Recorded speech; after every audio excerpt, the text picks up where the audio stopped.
देखो ये एक टफ लेवल का सवाल, मुझे एक अच्छा सवाल लगता है। उसका रीजन ये है क्योंकि ये वही बच्चा कर पाएगा जिसने इस बारे में कभी सोचा होगा, क्योंकि जनरल डिस्कशन की अगर बात करें तो हम लोग इतना तो पढ़ते हैं और इतना हमें पढ़ाया भी जाता है कि k is equal to A into E raise पर minus E A by R T होता है, ठीक। और इस पर ही हमें बहुत सारे सवाल पूछने को मिलते हैं।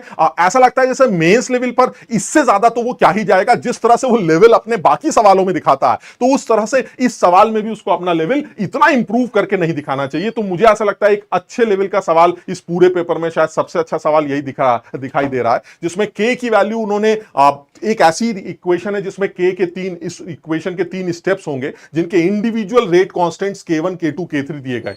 तुम देखो जरा समझो, अगर मैं इसको k1 मानता हूं, आप जरा समझिएगा, अगर ये k1 है तो ये EA1 bye RT into A1 होगा। इसी तरह से अगर मैं k2 लिखता हूं तो it will be A2 into E raise पर माइनस EA2 बाय RT होगा। और अगर मैं k3 लिखता हूं तो ये होगा A3 इंटू ई रेस पर माइनस EA3 बाय RT।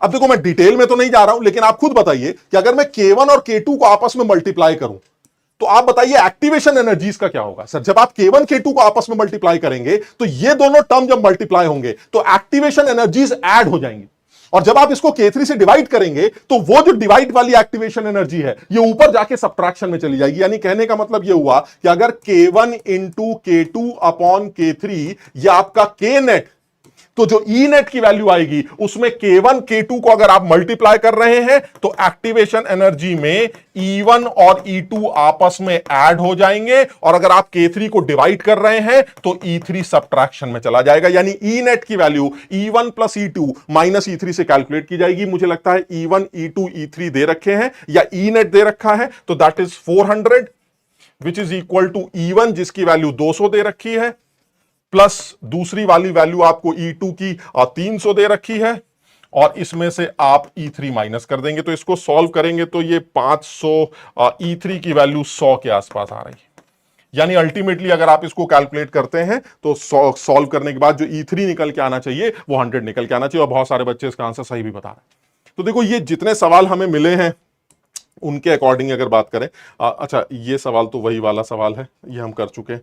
तो जितने सवाल हमें देखने को मिले उनके अकॉर्डिंगली फिजिकल केमिस्ट्री का जो पेपर आया है वो एक अच्छे लेवल का सवाल आया और ठीक लेवल का सवाल आया। लेकिन हर बार जिस तरह से आते थे सवाल, उन्हीं टॉपिक्स पर सवाल पूछे गए। तो जिनकी भी अभी शिफ्ट्स बची हुई हैं वो सिर्फ उन्हीं को ही डिस्कस करें, उन्हीं चीजों को पढ़ें जो वो पढ़ते चले आ रहे हैं। कुछ नया या कुछ यूनिक करने की कोशिश ना करें, क्योंकि कुछ भी ऐसा नहीं है जो नया आपको देखने को मिले, है ना। तो इस कॉन्सेप्ट पर सवाल आया, इसलिए आगे भी ध्यान रखेंगे कि जब कभी भी रेट कांस्टेंट्स मल्टीप्लाई होते हैं एक्टिवेशन एनर्जी ऐड हो जाती है, और जब रेट कांस्टेंट को आप डिवाइड करते हैं तो एक्टिवेशन एनर्जी सब्ट्रैक्शन में चली जाती है। तो अगर हो सकता है अगली शिफ्ट में वो एक्टिवेशन एनर्जी का ये रिलेशन लिख के दे दे कि E net is equal to E1 plus E2 minus E3, तो बताइए के नेट क्या होगा। तो जहां एक्टिवेशन एनर्जी ऐड हो रही है वहां के वैल्यू मल्टीप्लाई चली जाएंगी, और जहां एक्टिवेशन एनर्जी सब्ट्रैक्ट हो रही है वहां रेट कांस्टेंट डिवीजन में चला जाए। तो आप इस तरह से भी सवाल पूछ सकते हैं।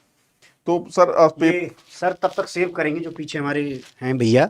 वो एक बच्चा सर सवाल ये पूछ रहा है कि ये किस टॉपिक का है, बताओ। ये केमिकल काइनेटिक्स में, बेटा ये केमिकल काइनेटिक्स का सवाल है, और केमिकल काइनेटिक्स में आर्हेनियस की आपने अगर थ्योरी पढ़ी हो, कोलिजन थ्योरी, तो उसके अंदर ये एक इक्वेशन बनाई जाती है जिसको K is equal to A into E raise पर माइनस E बाय RT बोला जाता है। उसी को यूज करके उसका एक एप्लीकेशन पार्ट है। मुझे लगता है डायरेक्टली शायद तुम्हें किसी बुक में या NCERT में डायरेक्टली देखने को नहीं मिलेगा, बट उसने ये अज्यूम किया है कि बच्चे को ये आइडिया होना चाहिए कि अगर K1 K2 को मल्टीप्लाई किया जा रहा है तो ऐसे में उनकी एक्टिवेशन एनर्जीज एक्चुअली ऐड हो रही हैं। ये एक छोटा सा इंफॉर्मेशन था जिस पर सवाल बनाया गया, और मैंने बताया कि ये एक टफ लेवल का सवाल कंसीडर किया जा सकता है। बाकी सवाल तो ऑलमोस्ट उसी लेवल पर था जिस लेवल पर हर साल पूछता है।